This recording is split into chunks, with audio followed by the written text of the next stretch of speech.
আমি সবাইদেরকে বলবো stay safe এখন। I'm really grateful যে জিনিসটা আমরা আসলে অনেক বিজ্ঞ মানুষজন করতে পারে নাই। আপনি বিজ্ঞ মানুষ, তাহলে তো মিয়া খলিফা ভার্জিন। গরমের মধ্যে যখনই কোনো স্টুডেন্টকে কোনো কাজ করতে দেখবেন না কেন, প্লিজ ডু হেল্প। দেশে আর একজনই ছিল, সেটি শেখ হাসিনা। আসসালামু আলাইকুম। আমার অধপতনের নমুনাটা দেখুন। শেখ হাসিনা, ওবায়দুল কাদের বাদ দিয়ে এখন ডিজিটাল নর্তকীদের নিয়ে ভিডিও বানাতে হচ্ছে, কারণ দালালরা ক্ষোভ থেকে বের হয়ে জ্ঞান দেওয়া শুরু করেছে। আমি সবাইদেরকে বলবো স্টে সেফ এখন। আর শুধুমাত্র রাফসানের এই কথার কারণেই আমরা আজকে নিরাপদে থাকতে পারবো, নতুবা নিরাপদে থাকা তো আমাদের সম্ভবই ছিল না। I'm really grateful যে জিনিসটা আমরা আসলে অনেক বিজ্ঞ মানুষজন করতে পারে নাই। আপনি বিজ্ঞ মানুষ, তাহলে তো মিয়া খলিফা ভার্জিন। গরমের মধ্যে যখনই কোনো স্টুডেন্টকে কোনো কাজ করতে দেখবেন না কেন, প্লিজ ডু হেল্প দেম। এই শিক্ষার্থীরা যেহেতু আমাদের পরিবারের সদস্য, অতএব আমরা জানি কিভাবে আমাদের পরিবারের সদস্যদের সঙ্গে ব্যবহার করতে হয়, তাই জ্ঞান নিষ্প্রয়োজন। কারণ আমরা বুঝি এসব ভিডিও সাধারণ জনগণকে সচেতন করার উদ্দেশ্যে তৈরি করা নয়, বরঞ্চ নিজেদের পোশাক সাদা করার পায়তারা। আমি আপনাদের সকলকে চিনি। আপনারা যখন ভিডিও তৈরি করা শুরু করলেন, তখন এসব মিডিয়া বাদ দিয়ে বোর হয়ে বিরতি নেই। অতএব আমি জানি আপনাদের উদ্দেশ্য হচ্ছে এভাবে শিক্ষার্থীদের পক্ষে ভিডিও বানিয়ে যাব। প্রথম অবস্থায় দালাল বললেও ধীরে ধীরে মানুষ ভুলে যাবে। এরপর আবার নিজেদের ব্যবসায় ফিরে যাব। এরপর পুনরায় নিজেদের এজেন্ডা বাস্তবায়নের লক্ষ্যে সংখ্যালঘুদের পক্ষে এবং রাস্তাঘাট ভেঙে গেলে তা নিয়ে কথা বলা শুরু করব। ইতিমধ্যে পুরো আন্দোলন জুড়ে স্ত্রীর কোলে লুকিয়ে থাকা অন্তিক মাহমুদ ক্ষোভ থেকে বেরিয়ে সংখ্যালঘুদের পক্ষে পোস্ট করা শুরু করলেও শিক্ষার্থীদের পক্ষে লেখার সময় তার অনেক প্রেশার ছিল। অন্যায় যাই হোক না কেন, তার বিরুদ্ধে প্রতিবাদ করার প্রতিটি মানুষের দায়িত্ব, কিন্তু নির্দিষ্ট কিছু ইস্যুতে এভাবে সোচ্চার হওয়া প্রমাণ করে তার ভিন্ন কোনো উদ্দেশ্য রয়েছে। আজ যারা পূর্বে আওয়ামী লীগের পক্ষে থেকেও 24 স্বাধীন বাংলার সঙ্গে তারা মিশে যেতে চাইছেন, সুযোগ পেলে হাওয়া পাল্টিয়ে তারা আমাদের বুকে ছুরি গুজিয়ে দেওয়ার বিষয়টি উড়িয়ে দেওয়ার কোনো অবকাশ নেই। নিজেদের আত্মপক্ষ সমর্থনে এখন তারা বলছেন শেখ হাসিনার সঙ্গে নাকি তারা কোনো ইলেকশনের প্রোগ্রামের জন্য যায়নি। And we went there to ask her questions directly. এটা কোনো ইলেকশনের প্রমোশনের জন্য আমরা যাইনি। এটি সম্পূর্ণ বিভ্রান্তিকর তথ্য।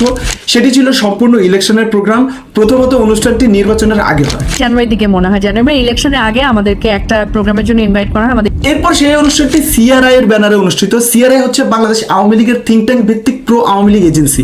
কিভাবে আওয়ামী লীগ পরিচালিত হবে, কিভাবে আওয়ামী লীগের ইমেজ রক্ষা করা যাবে, সেই সংক্রান্ত বিষয় সিআরআই নির্ধারণ করে থাকে। আপনাদের এই প্রোগ্রামে আমন্ত্রণ জানানোর আগে আপনাদেরকে সিআরআই বলে নেয় বিষয়টি অরাজনৈতিক হবে, কিন্তু শেখ হাসিনার সঙ্গে এভাবে হাস্যোজ্জ্বল ছবি তুললেন। শেখ হাসিনার হাতের রান্না খেতে চেয়ে সাধারণ মানুষকে অবচেতন মনে বুঝিয়ে দেয়া আমরা শেখ হাসিনার সঙ্গে আছি। এটি ষড়যন্ত্রকারীদের পুরনো কৌশল, যা আমরা বুঝি, কিন্তু আপনারা ভাবেন আমরা নির্বোধ, তাই ব্যাকগ্রাউন্ড মিউজিক লাগিয়ে আপনারা কান্না করেন। আমাকে অনেক মানুষ ভুল বুঝছেন, বুঝেন, অসুবিধা নেই। আমি আব্বে শাহরুখ খানের সস্তা কপি।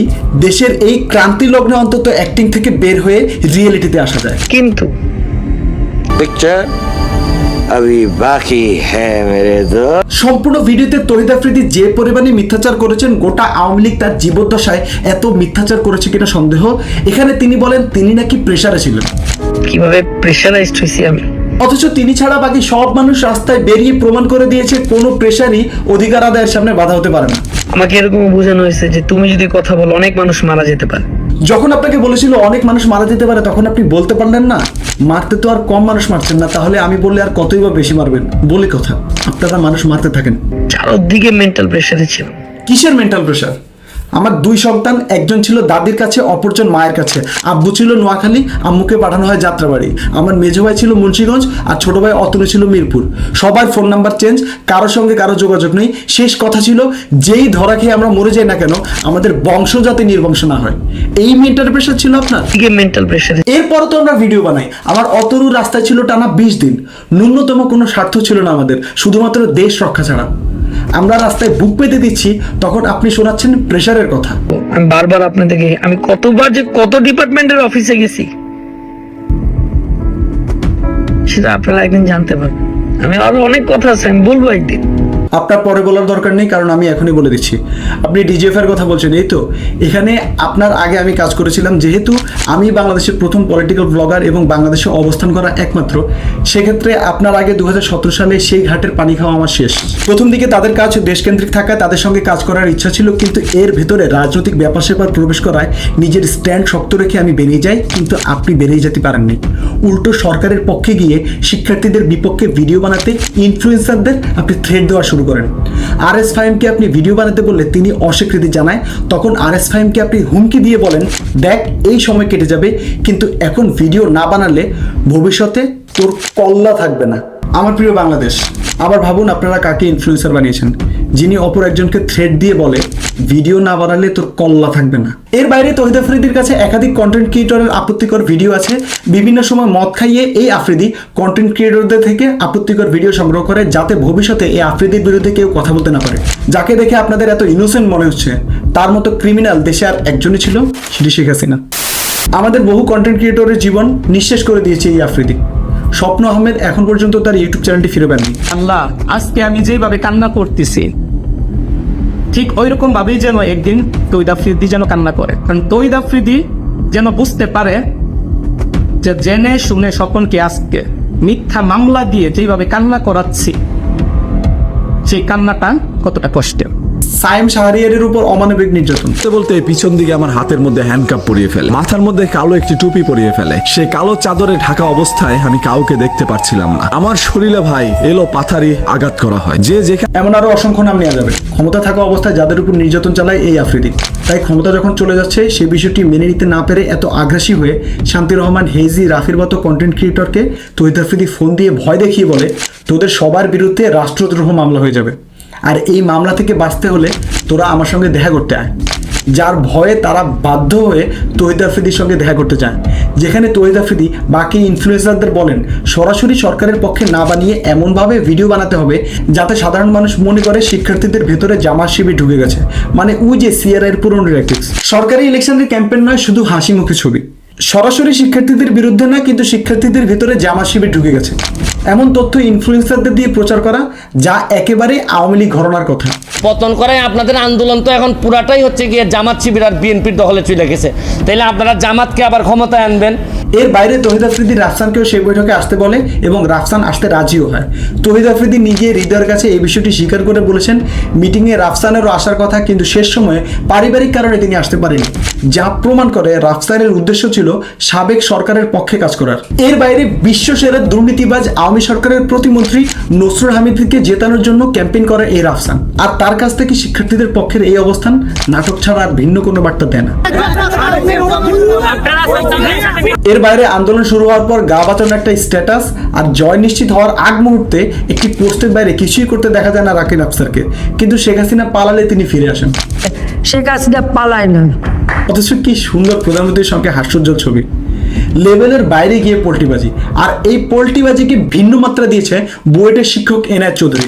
যখন মাফিয়া সরকারকে ফালানোর জন্য আমরা প্রবাসীদেরকে হুন্ডি ব্যবহার করার অনুরোধ করছিলাম, কোকাকোলা খাওয়া যদি মুসলিমের রক্ত খাওয়া হয়, তবে সরকারি উপায়ে রেমিটেন্স পাঠালে আমার ভাইয়ের রক্ত খাওয়া হবে না কেন আমাকে বলুন। তখন এই এনায়েত সবাইকে বৈধ পথে টাকা পাঠানোর নিয়ম বিজ্ঞাপনের মাধ্যমে শেখাচ্ছিলেন। আপনি যদি খুব ইমার্জেন্সি বেসিসে আপনার দেশের প্রিয়জন বা আত্মীয় স্বজনদের কাছে টাকা পাঠাইতে চান, তাহলে খুব দ্রুত এবং নিরাপদে আপনি একদম সিকিউরড ওয়েতে টাকাটা পাঠাইতেছেন। এইটার একটা ডিজিটাল মাধ্যম হচ্ছে ট্যাপ ট্যাপ সেন্ড অ্যাপ। আমার এই কোড এনায়েত ENAY। ভিডিওর এই অংশটি প্রমাণ করে সাইদ কিংবা মুগ্ধর মৃত্যুতে তার কিছু আসে যায় না, তার কাছে আমরা সকলে একটি ব্যবসার অংশ। বর্তমানে তিনি মরা মানুষ শেখ হাসিনাকে নিয়ে ভিডিও বানাচ্ছেন, যা দ্বারা তিনি শেখালেন শক্তিশালীদের নয় দুর্বলদের আঘাত করা উচিত।